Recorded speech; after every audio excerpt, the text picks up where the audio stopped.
I do vocal sound effects, vocal interpretations, sounds from right in my vocal box right here itself. The sounds such as horses galloping.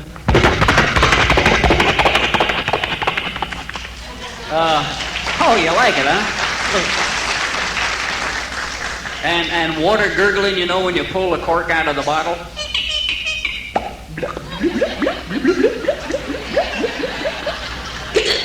Booze. And, thank you. And explosions.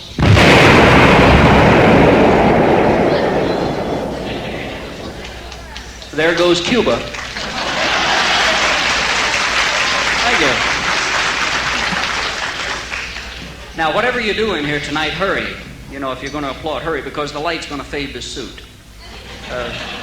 This one here is made out of wood. Can you imagine clothes made out of wood? You're walking down the street behind a woman. She's got a wooden dress on and a knothole falls out of the dress. I guess we're going to have to look into that. Yep. Don't laugh, men. We're getting it. Wooden coats, wooden pants, no zippers, swinging doors. That's the way it goes. There she goes.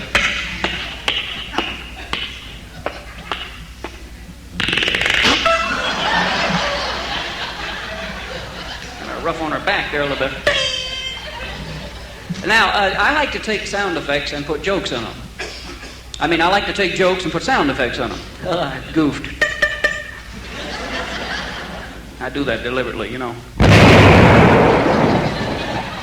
But I like to take these jokes, and these are old jokes, you know, that have been used over and over, and they come from, who knows where they come from. They're just jokes. But I take these and put sound effects in them. Now, that makes them a little bit different. For instance, did you hear about the two boys on the farm? They wanted to get into the trouble, so they were going to push over the outhouse. So there they were, rocking this thing back and forth, you know.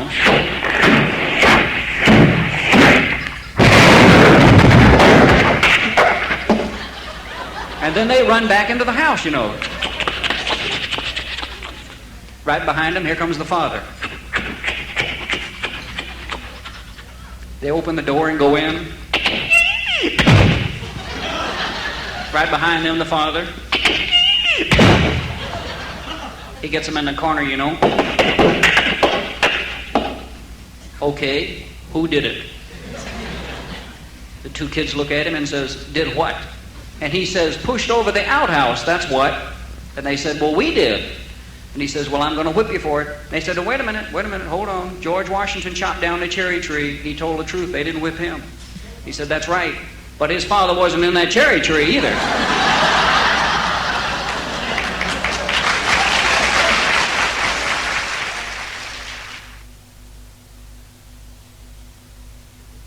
Thank you. Then did you hear about the little kid that's running down the street one day? He's looking for a cop. You know, boy, he's really running.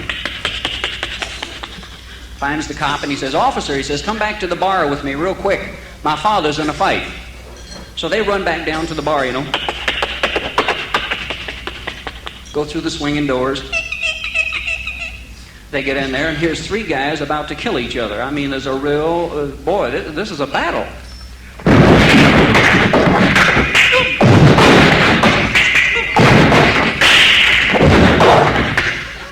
So the cop watches these guys. He finally turns to the kid, and he says, okay, kid, which one's your father?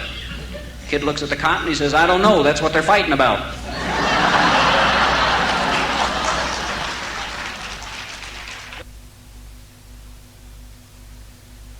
I love this one. This is dedicated to the men. Now, you women, listen to this. You men, you know, well, let's say you women, you know when the men come home late at night, about 2, 3 in the morning? Well, not at night, in the morning. And you know, what do they try to do? They try to sneak into the house, isn't that right? They try to be as quiet as possible to get into that house. So what do? They drive up into the driveway with as least noise as possible with that car.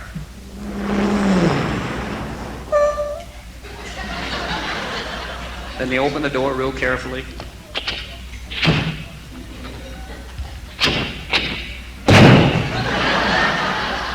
Stinking door. Then he takes off his shoes and walks across the grass. Gets the keys out, opens the front door.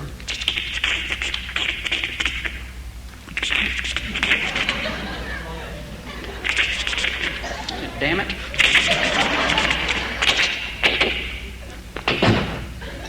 walks into the house, rugs. Up the stairs, opens the bedroom door.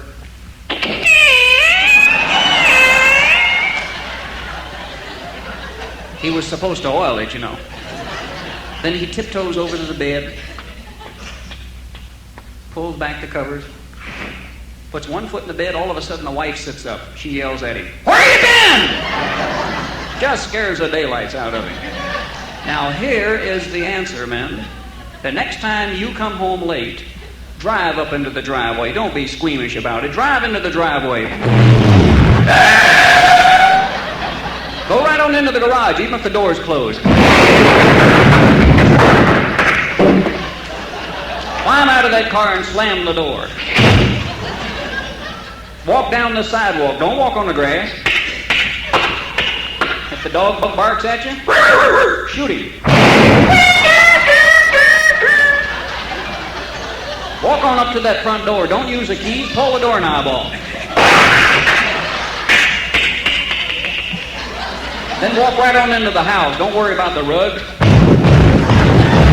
Up the stairs. Open the bedroom door. She oiled it.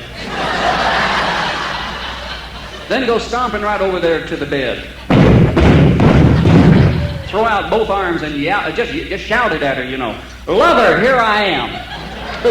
You know, 9 times out of 10, that woman will lie there and pretend she's asleep.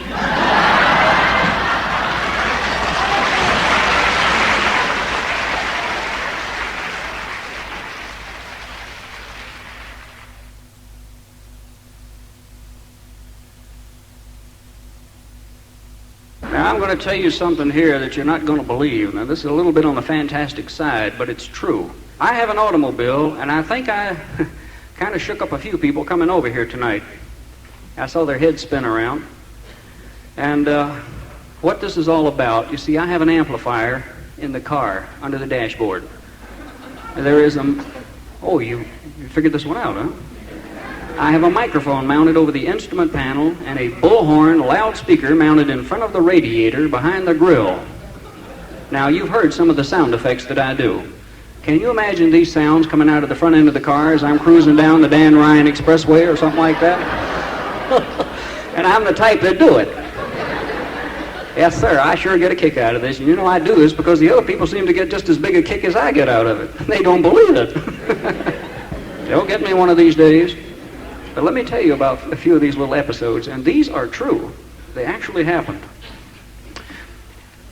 This is the Outer Drive. You know where that is. I was cruising down that one day, and boy, it was busy. Somebody had sneezed. There was a traffic jam from the Loop to Evanston. They were really piled up out there. They were waiting on something to happen, and it did. I drove up. I got mixed up into that bunch, and I said, well, I'm an entertainer. They're not doing much. Let's have some fun. So I picked up the mic and gave them the sound of a horse braying and galloping out of the front end of the car. All you could hear for a mile down the expressway out there. Suppose you were sitting in front of me and heard that. What would you do? They get out of their car. They're looking for the horse. What else? They get a little carried away. And did you know in Texas I've got a town hornet? I really have, between Dallas and Houston. See, I'm from Dallas, and I'd run down to Houston, do a show, and come back that night. Well, it might be pretty late, 2 in the morning. It's quiet. I'd pick on a little town, just a spot in the road, maybe 400 or 500 people there, live there. But the sound I gave them was consistent. Every time I'd go through there, I'd give them the same sound. The sound of a train whistle, way off in the distance. And I would approach the city limits, and here's all they could hear.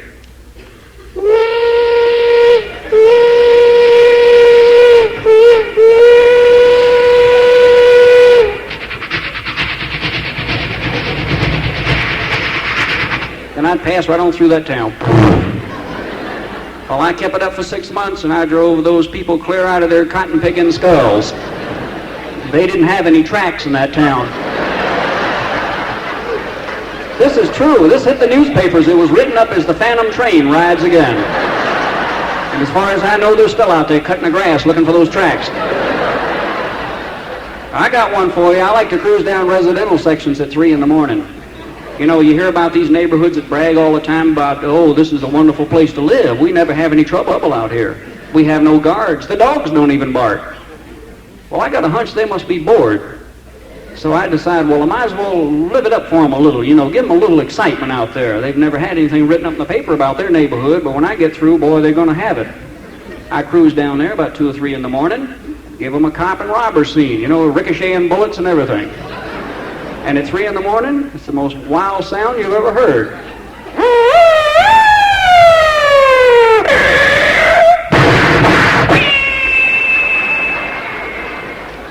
You ought to see the lights pop on in those houses. People are climbing out the windows, the dogs are barking. They can't find nothing. They're looking for the trouble. I have another one I got to tell you about, and this is true. This is absolutely, well, all of them have been true, but I mean, I emphasize this one because this is October the 31st. Not today, but I mean, I'm talking about this date. You know what that is. That's Halloween. Now, I believe in that date. I believe we're falling down on the job here. There's too much treats and not enough tricks. Now, I believe in the tricks. And you know, when you're sitting at home and you have that doorbell bit, you know, there's always somebody there begging for candy. Then they turn around and sell it. But this is what I did. I strung a loudspeaker over to the next door neighbor's house and put the loudspeaker in his garage. Now, he wasn't living there at the time. This was a skeleton of a house. All there was just this garage. This emphasizes the sound even more. I put the wires across to my garage, plugged it into the remote system in my car, laid the microphone down on the floor, and went back upstairs to watch television. Sure enough, here it comes. Open the front door. There's a father standing there with a bunny. The little ears, you know. She was begging for candy, so I gave her the candy bar, you know, and she curtsied to me and all that jazz.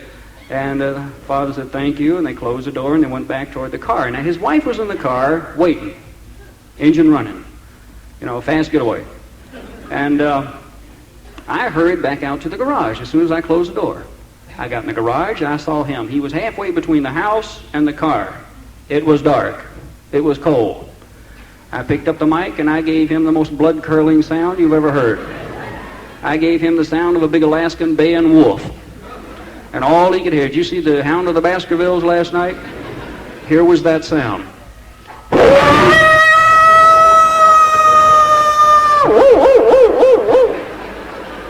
And I'll tell you something, it was cold that night, but it wasn't that cold, but that boy froze right there. He didn't even move. And that bunny was wrapped around that left leg. And there they stood, and they waited, and they looked at that garage, you know, 1 foot in the air. He was looking at the garage. I'm standing there laughing, but not really. I'm waiting. I said, well, he can't stand there all night. So I gave him another sound. He started to move toward the car. His wife's gunning the engine. So I gave him the sound of a snarling cat, you know, of a mountain lion. Well, that did it. He took off running, and so help me, lightning can hit me right here on this spot. He ran off and left the kid standing there. He did. And his wife was starting to pull off anyhow.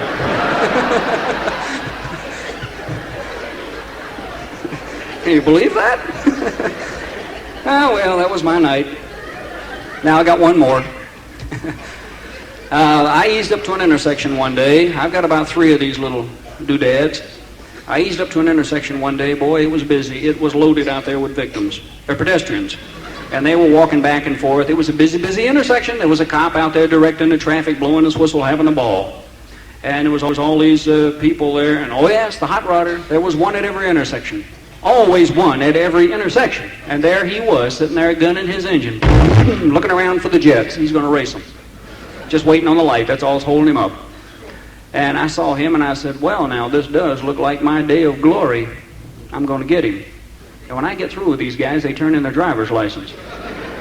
I've got the sound for him. I got up behind this guy, right up to his tailgate, picked up that microphone, turned the volume up to an ear-screeching level, and gave him the wildest sound he probably has ever heard since he's been on a drag strip. The sound of an automobile skidding sideways from one intersection to the next. And all he could hear out there is this sound. And I wasn't even moving. And you should have seen him. He jumps out of the car. He's standing there looking at the car, wondering who's going to hit it. Nobody's moving. Out in the intersection was a frustrated cop. He didn't know what to stop, you know. Stopping birds. Remember all the people out there? It was the wettest intersection I've ever seen. Never seen that much brake fluid. Thank you very much, ladies and gentlemen. It's been a real pleasure working for you. Thank you and good evening.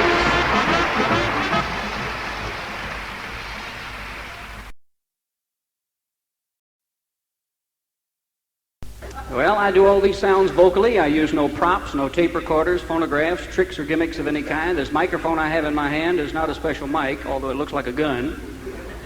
It's a standard stock Shure Brothers mic. Everybody thinks there's a tape recorder inside of it. We can't get it in there yet, but the Japs are working on it. Now, tonight I'd like to tell you a wild and woolly story, complete with all the vocal sounds. This story I call The Big Duck Hunt. This is all about duck hunters. Guys who like to hunt ducks. Now, I know you like to hunt ducks, you know, you women do too. So in order to hunt ducks, you've got to get out to the duck blind. And in order to get to the duck blind, you must employ some means of transportation. Let's take our duck hunters one at a time and see their problems and tribulations of getting out to the duck blind. Now, the first one is going to gallop down to the duck blind on the back of a horse. So he runs out there, puts his foot in the stirrup, and throws himself over into the saddle. Well, then he gets up and goes back around, tries again. Once he's on the back of the horse, he takes his hand and he reaches back and slaps the horse on the rear. And then he starts the horse out with just a simple walk.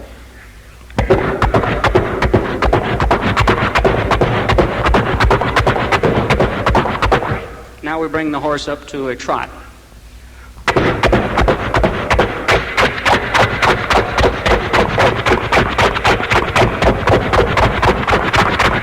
Now let's bring the horse up to a canter.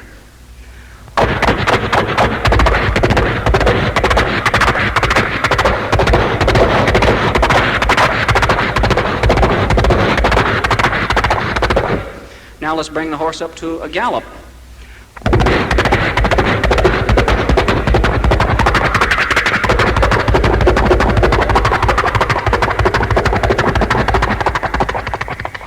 Now we cross a highway, a hard-top surface like concrete.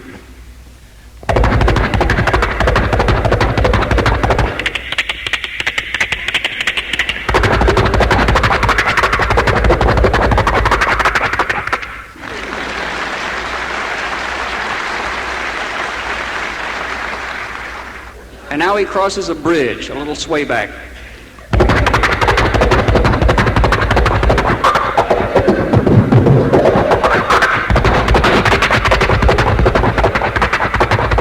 Then he's going to jump a little shallow stream. Oh, it's not very wide. It's about from the front of the stage to the back of the hall. Well, this is a strong horse. He can do it. Here he goes.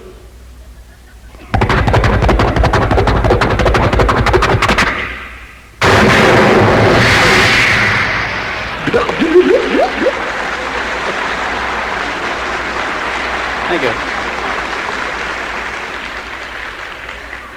That takes care of the first duck hunter. Now our second duck hunter is going to take a jet. He's got more money than brains. He bought himself a jet, and this is a single engine job because I've only got one tongue. That's something to think about. So he goes out there and crawls into this thing, whirls over the turbine.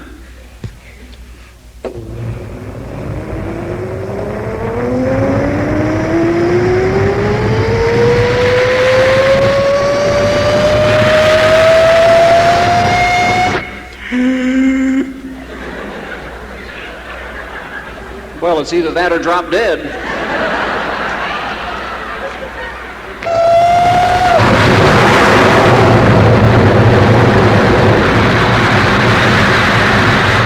Well, he got it started, thank God. He taxis out to the end of the runway and he blasts off.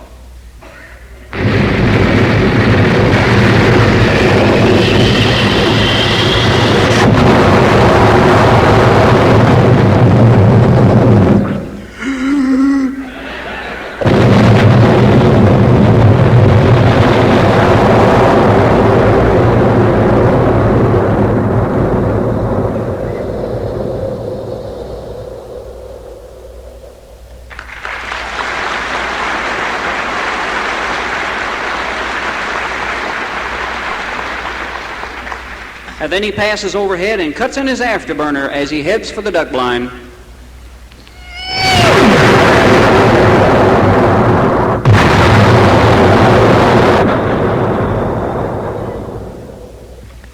That takes care of the second duck hunter because, you see, he was only 2 miles from the duck blind and he overshot.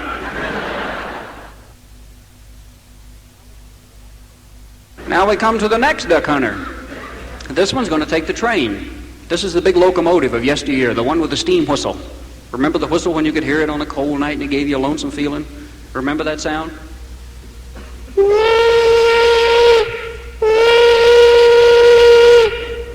it's gone now. Well, it is. It's gone. It's been replaced. Progress has taken over. We have the diesel electric. Can you imagine anything more lonesome sounding on a cold night when you're alone than a diesel electric?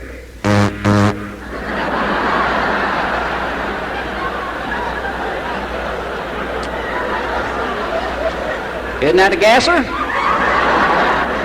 There's the train in the station, and our duck hunter is on board. Here are the nostalgic sounds of this old giant locomotive which has passed into history.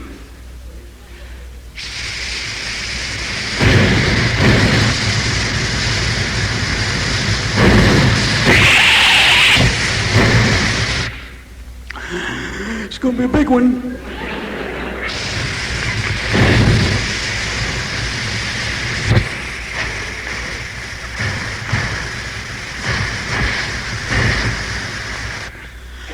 More steam.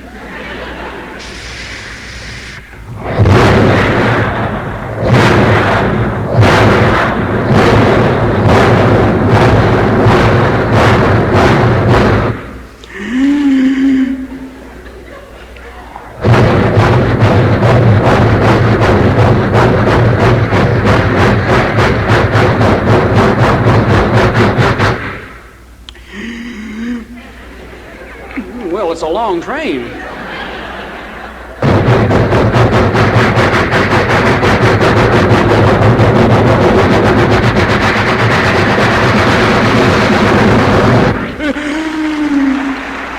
I got one to go.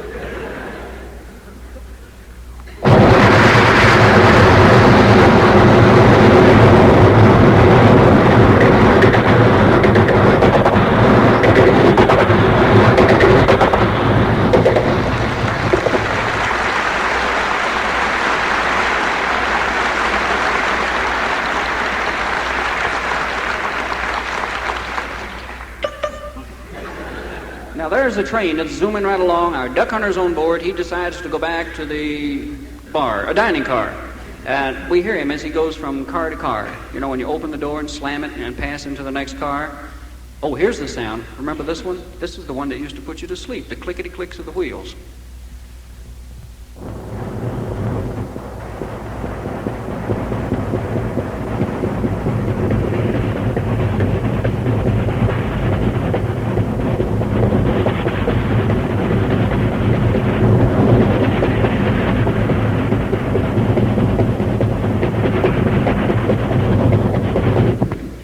Then he opens the door and goes, "Oh, you like that one, huh?"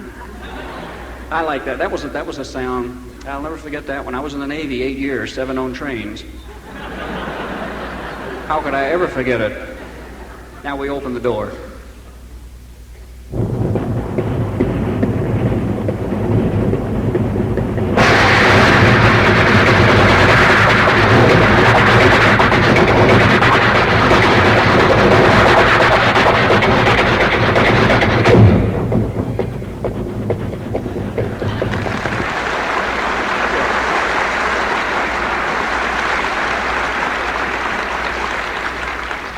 Then he reaches the smoking platform, and we listen to the wheels as they click along there. They cross the switch track, and then the little bell goes by.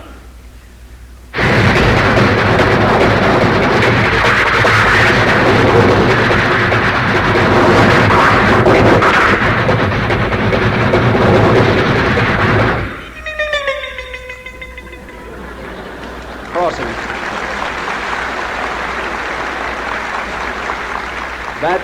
That takes care of that duck hunter. You see, he caught the wrong train.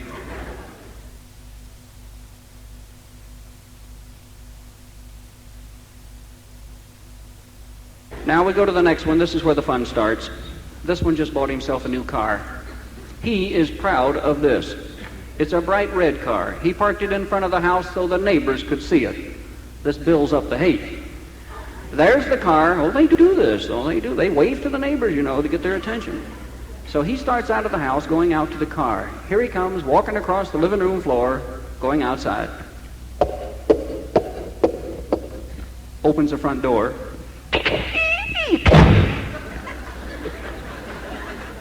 Oh, you like that? You want to do it again? I'll do it again.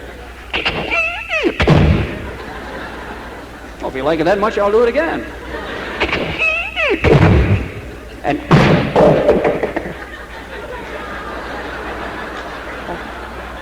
overdid it. The doorknob came off. I'll kick it over there. It'll fall down those wooden stairs and hit the concrete. I'll kick it.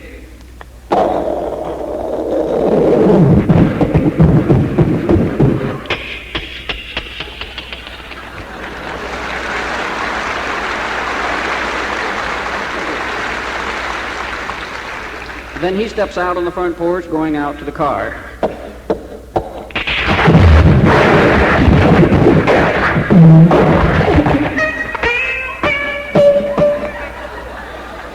Fell onto the front porch on an empty beer can. Climbs out from underneath the the front porch, and then he goes on out to the car. Now this is a beautiful car. This is a magnificent piece of machinery. They send men to college for 4 years to study how to become mechanical engineers, electrical engineers, stress engineers, and all kinds of engineers. This is the result, the end result. He opens the door and climbs in.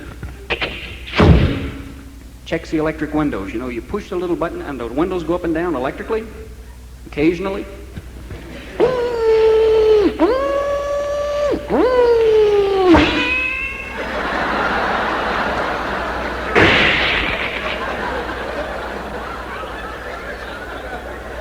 Well, at this point, the neighbors are waving frantically. He's not doing so good, you know.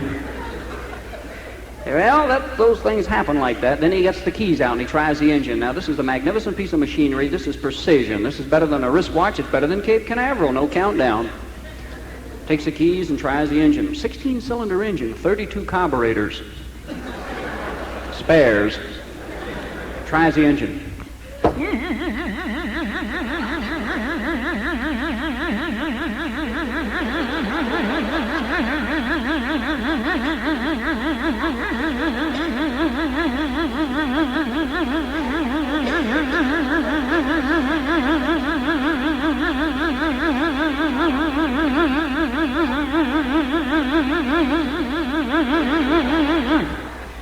Well, he's got a damn good battery.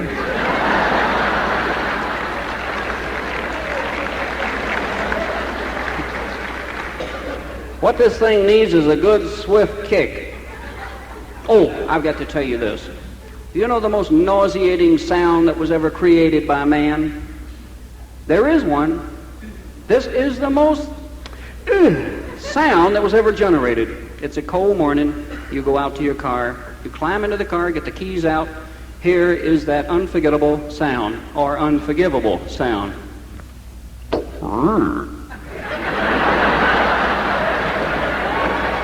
But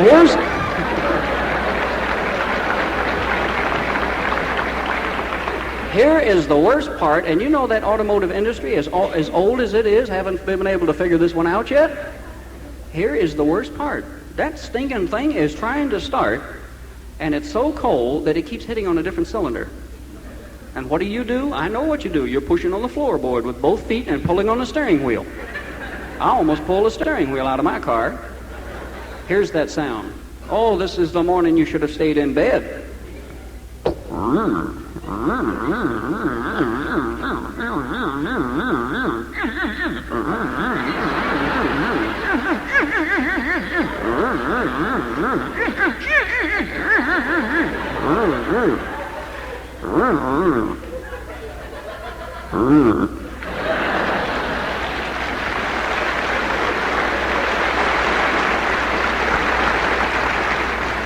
Like I said, this car needs a good swift kick. Now, that's the way my grandfather used to get the old car started. He'd get out and take a piece of chalk, mark an X in the middle of the bumper, and take his foot and busted one. He'd get back into that thing, and he'd take off down the road.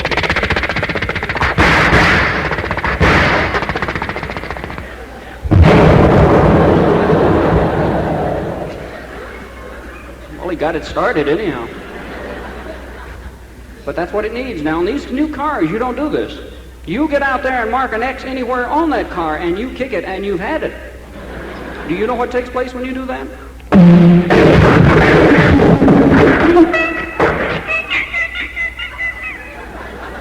Well, they're making them thin. They are. You know, these big $20,000 jobs they brag about? No, they put the big V and the diamonds on the hood. You know, it's great. It looks great. You can walk out there and take your hands and push the whole side of the car in. Have you ever done that? And some of them are so thin you can't get the you got it in. And even and even those little bitty sports cars like that little Volkswagen. You know what a Volkswagen is? That's a pregnant roller skate.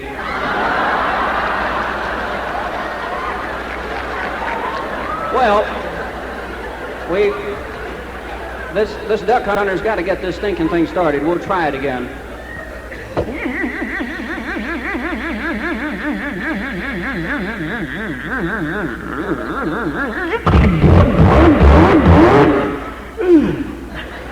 God, that had me a little worried. Now, he takes off down the road. This is a hot rod duck hunter. 4 speeds forward, stick shift. Here he goes. Hang on.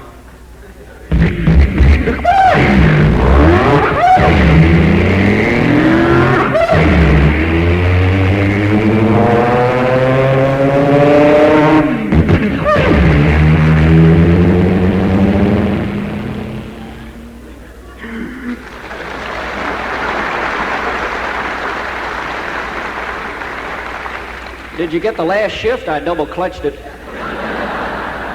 Here he comes. Watch this. This is the fast car.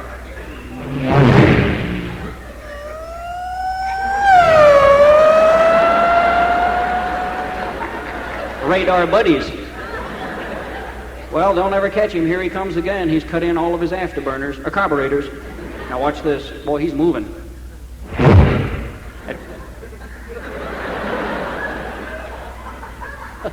That was him. When you go at speeds like that, you're not sure of yourself. You know, 700 miles an hour is dangerous. You can't see the road. Matter of fact, you don't even know you're on a road.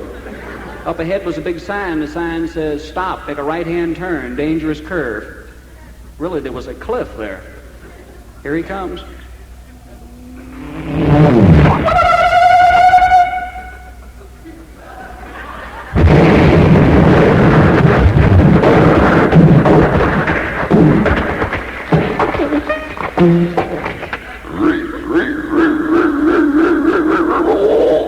Hubcap.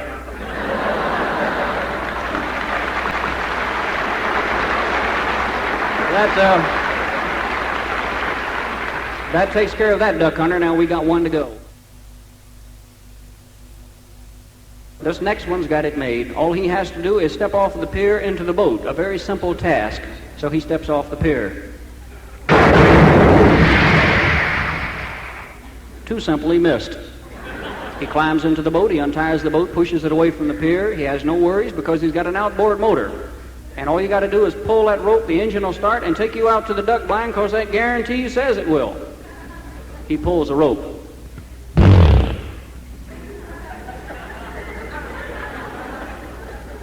He reads the guarantee, it says pull the rope again.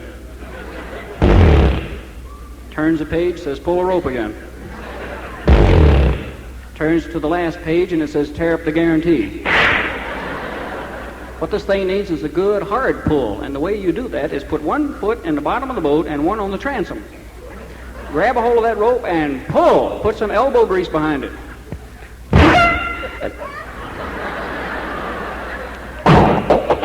There goes a rope.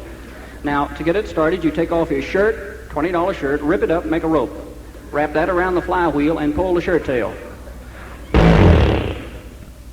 It's time for the hammer.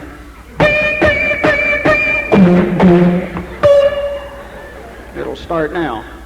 He pulls that shirt tail.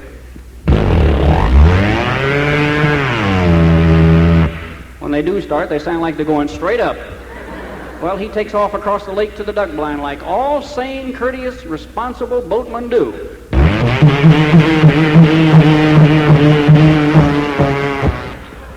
On the way out, he takes 2 fishermen and 1 water skier. Now he eases the boat into the duck blind. He's ready to hunt ducks. He breaks open that double-barrel shotgun, loads it. He's ready. Turns on his miniature radar.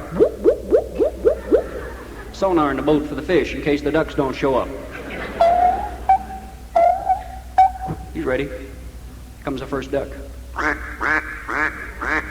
Picks up the shotgun, takes a bead on the duck. He's about ready to pull the trigger. Somebody on the right opens up with a machine gun.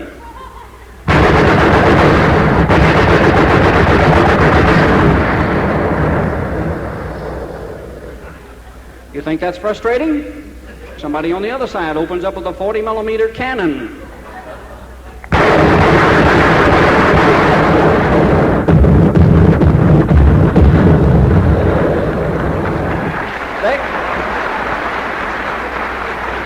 They throw the whole works at that duck.